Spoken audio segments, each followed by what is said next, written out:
On January 1971, the Perrin family moved into a 14-room farmhouse in Harrisville, Rhode Island, where Carolyn, Roger, and their 5 daughters began to notice strange things happening almost immediately after they moved in. It started small. Carolyn would notice that the broom went missing or seemed to move from place to place on its own. She would hear the sound of something scraping against the kettle in the kitchen when no one was in there. She'd find small piles of dirt in the center of a newly cleaned kitchen floor. The girls began to notice spirits around the house, though for the most part, they were harmless. There were a few, however, that were angry. Carolyn allegedly researched the history of the home and discovered that it had been in the same family for 8 generations and that many of them had died under mysterious or horrible circumstances. Several of the children had drowned in a nearby creek. One was murdered, and a few of them hanged themselves in the attic. The spirit that was depicted in the film, Bathsheba, was the worst of them all. Whoever the spirit was, she perceived herself to be mistress of the house, and she resented the competition my mother posed for that position, said Andrea Perron. The oldest of the 5 girls, it turns out there was actually a real person named Bathsheba Sherman who lived on the parents' property in the mid-1800s. She was rumored to have been a Satanist, and there was evidence that she had been involved in the death of a neighbor's child, though no trial ever took place.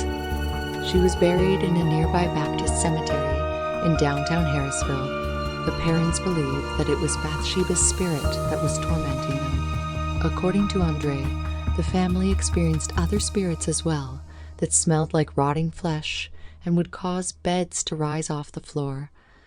She claims her father would enter the basement and feel a cold, stinking presence behind him. They often stayed away from the dirt-floored cellar.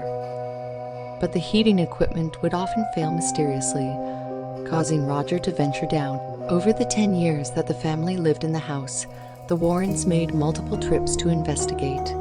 At one point, Lorraine conducted a seance to attempt to contact the spirits that were possessing the family. During the seance, Carolyn Perrin became possessed, speaking in tongues and rising from the ground in her chair. Andre claims to have secretly witnessed the seance. "I thought I was going to pass out," Andrea said. "My mother began to speak a language not of this world in a voice, not her own. Her chair levitated and she was thrown across the room." Though the movie version of events culminates with Ed performing an exorcism rather than a seance, Lorraine insists that she and her husband would never attempt one, as they must be performed by Catholic priests. After the seance, Roger kicked the Warrens out, worried about his wife's mental stability. According to Andre, the family continued to live in the house due to financial instability until they were able to move in 1980, at which point the spirits were silenced and the haunting ceased.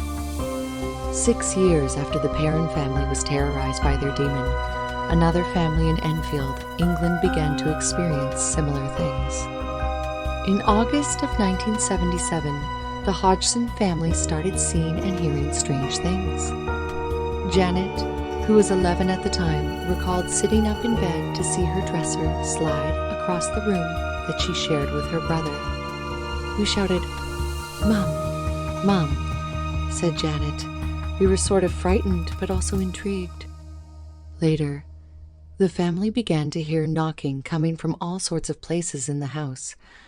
She remembers her mom thinking there were burglars or drifters hiding out in their home and calling the police to investigate.